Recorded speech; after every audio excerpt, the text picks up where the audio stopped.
Hi guys, welcome to my channel. So for today's video is all about dry fasting. I am making this video because when I first tried dry fasting, I realized there's not one single video related or discussing everything that needs to be done by first timers or everything that needs to know about dry fasting. So what is dry fasting? Dry fasting is simply the restriction of all kinds of fluids during fasting. The more common ones is water fasting, but this time we are thinking about dry fasting, not taking anything at all. So there's two types. There's soft dry fasting and hard dry fasting. Soft fasting is simply allowing yourself to have some contact with water through, for example, oral hygiene, through toothbrushing or taking a bath. But for hard dry fasting, you are not allowed to get in contact with water at all, even washing your hands. So mostly it is said that with hard fasting, you are absorbing a little of those water. But physiologically, our body is water impermeable, maybe some electrolytes, but not water. So I am sticking to soft dry fasting. If ever I do dry fasting, I still do take a bath and I still do brush my teeth, especially that I live in a very humid country, which is the Philippines. I am Dr. Josephine Rojo, by the way. I'm a doctor and I'm doing this not to push people into dry fasting, rather to educate them on what is dry fasting. So first, for others, it may sound crazy, but what does biochemistry says? We thought that after 3 days of dry fasting, you can already die. But there are a lot of testimonies that people really survive even up to 7 days of dry fasting. As to benefit, we will discuss that later on. But for me, dry fasting is something that is doable, especially if done on the right circumstances. Why is it so? Why are we capable of doing dry fasting? I know it is dangerous to have no water intake at all, but it is only dangerous only if you do not have any fat stores within your body. Yes, fat stores is still important because metabolic water, or our capacity to produce water, can be made through metabolism of fats and at the same time glucose. With every 100 grams of fats, you can produce 110 ml of water. However, if you're metabolizing glucose, 100 grams of glucose will only yield 55 grams of water. So that is why through fat breakdown, what is also called as lipolysis, you are not only producing ketones for energy during fasting, but you are also producing water. So with this biochemistry going on, your body, for fat burning purposes, it can be more efficient because you will be burning fats not just to produce energy and ketones, but also you will be burning fats in order for your body to produce the water that it needs. It is said that theoretically, our body can produce more than a liter in a day. And that is something that is true because so far I've tried a couple of more than 24 hours of fasting. In fact, right now, I'm on my 37th hour of dry fasting, and last week I did a 67 hours of dry fasting, and surprisingly, I'm okay. So moving on, disclaimer, who will not be allowed to do dry fasting? So first, those who are already malnourished, that is people who are having BMI of lower than 19, they do not have any fat stores left.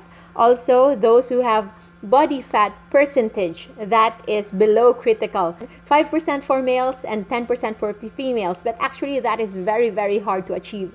If one is already having that kind of body fat percentage, it's either he or she is skin and bones, or he or she is very, very athletic that has almost no fat visible when you see them in person. So to be safe, if you want to go on the safer side, you can go as high as 15 for males and 20 for females.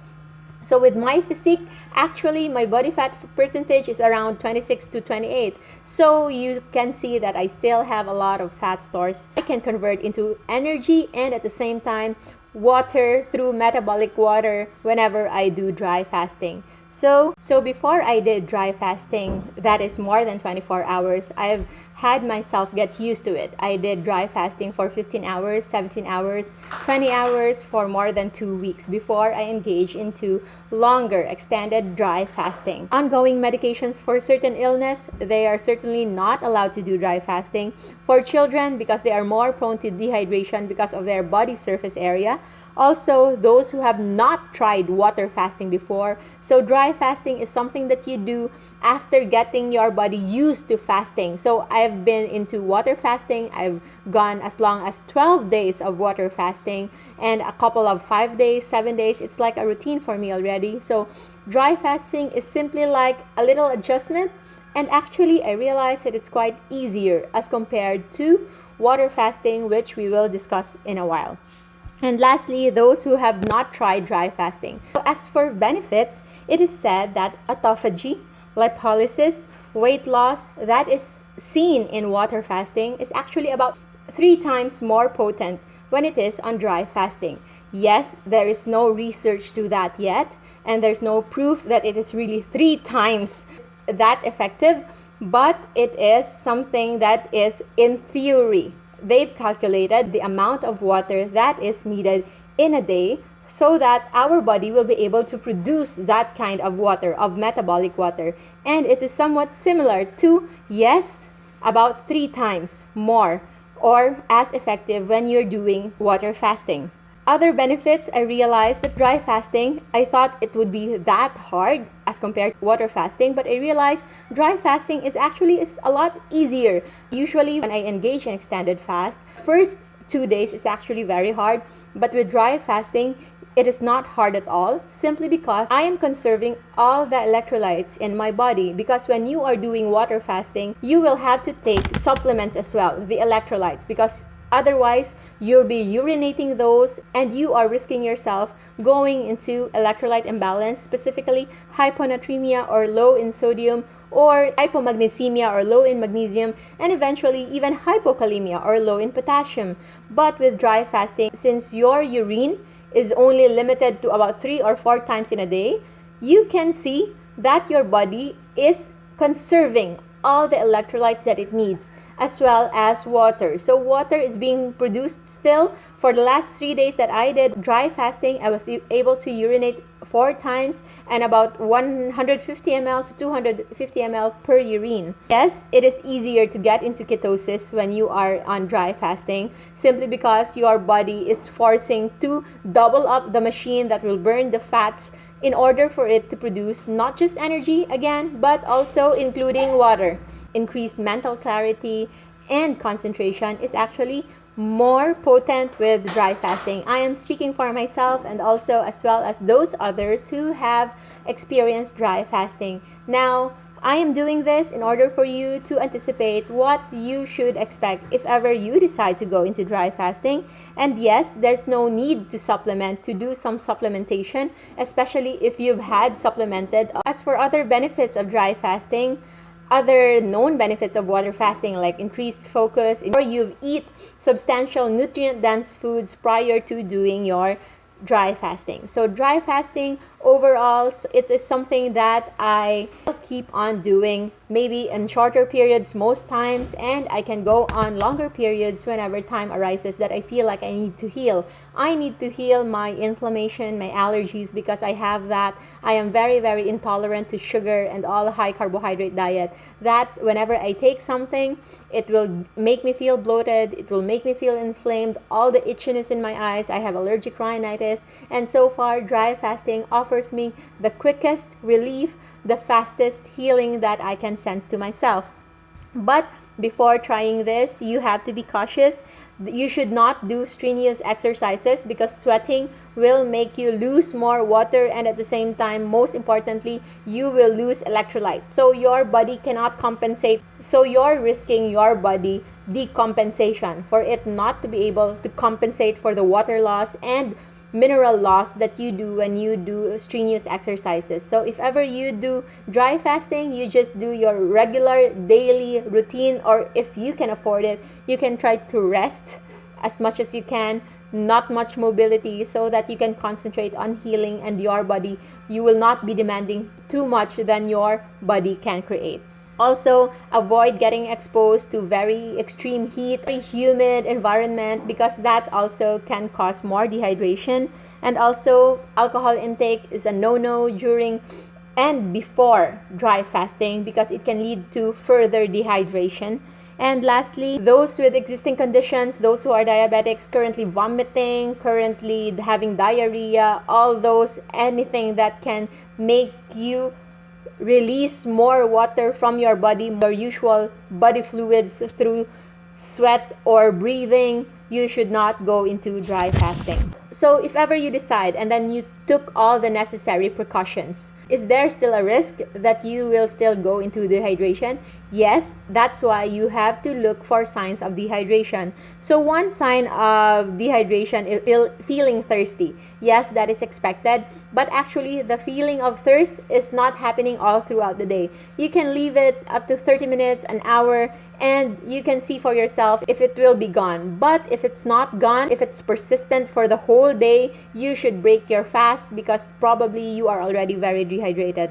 Your urine will go into dark yellow or dark orange, but you shouldn't worry as long as it is adequate, more than 50 ml of urine per episode, and it's happening around 3 to 4 times in a day. If you are feeling dizzy or lightheaded, that is also a sign of dehydration. So far, I have not had any of those signs before this, so that's why I keep my dry fasting plan all the time. Dry mouth, lips, and eyes are also good indicators of dehydration, but since I have a lot of allergies, sometimes I feel my eyes really itching and I still produce tears, so I know I'm not that dehydrated. And also, one indication is the papilla in your tongue. It will get really white and the papilla will be very obvious. That is a sign of dehydration. So you cannot appreciate to my lips, but with my tongue, so it's not very white. If you are really dehydrated, it will be very, very white. You will see all the papilla in your tongue it's like little hairs on your tongue, and it will be very visible when you are dehydrated. So for severe signs of dehydration, if you're not peeing at all, you're not producing any more urine, so you should really break your fast. That is already quite too late. But if you are already in that state, you will actually feel very, very ill. So the moment you feel very ill, you just break your fast. Don't force yourself just to prove anything. So having a very dry skin, so I can feel my skin still quite moist, and I don't feel dizzy.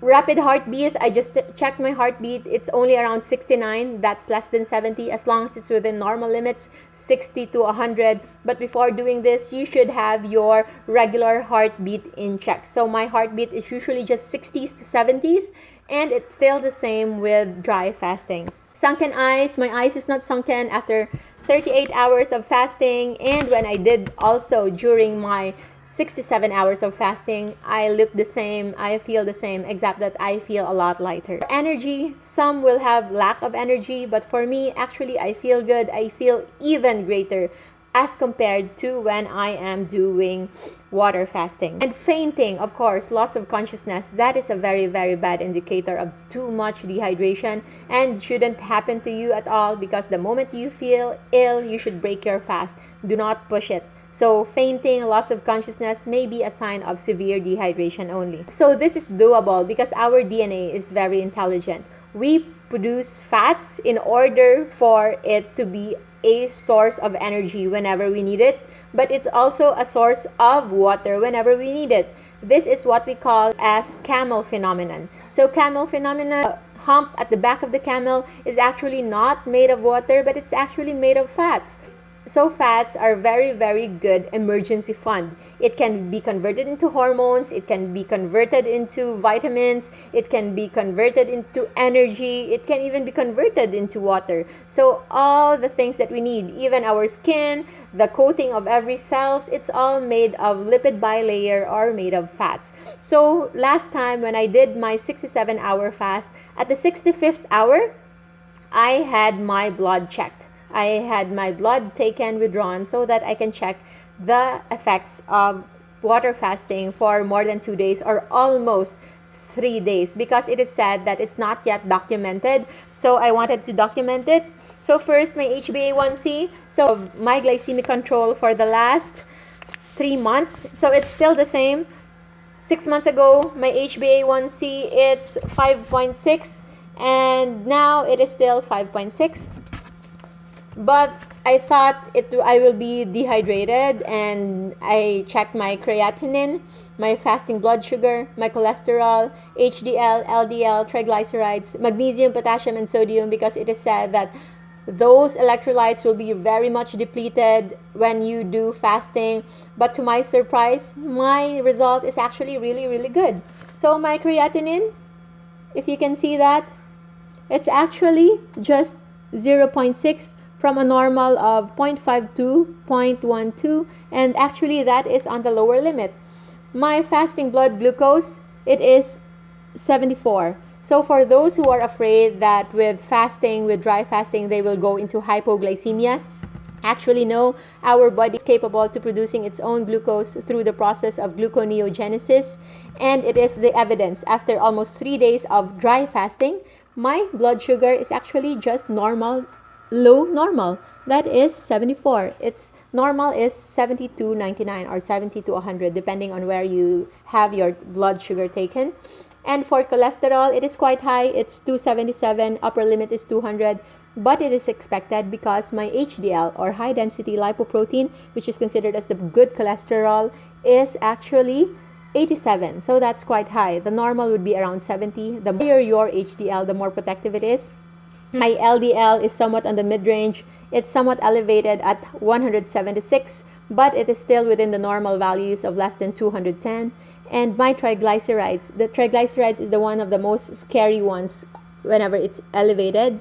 It is 70, so 70.8. So that is actually very low. And that is also very much expected because gluconeogenesis, the creation of glucose, is not just coming from amino acids or autophagy, it is also coming from the glycerol of triglycerides. So it is expected, that's why my triglycerides is really low, and it is said that cardiovascular risk can be estimated with your HDL to triglycerides ratio. If it's closer to 1:1, you are having a lower risk of cardiovascular disease. But if it is increased, like for example, your triglycerides is 3 times your HDL, you are having a lot of risk. But with this, it is the first time actually that I saw it. My HDL is even higher than my triglycerides. So if I calculate it, it's 0.8, so it's even less than 1 as what we considered as optimum. So it's really, really good.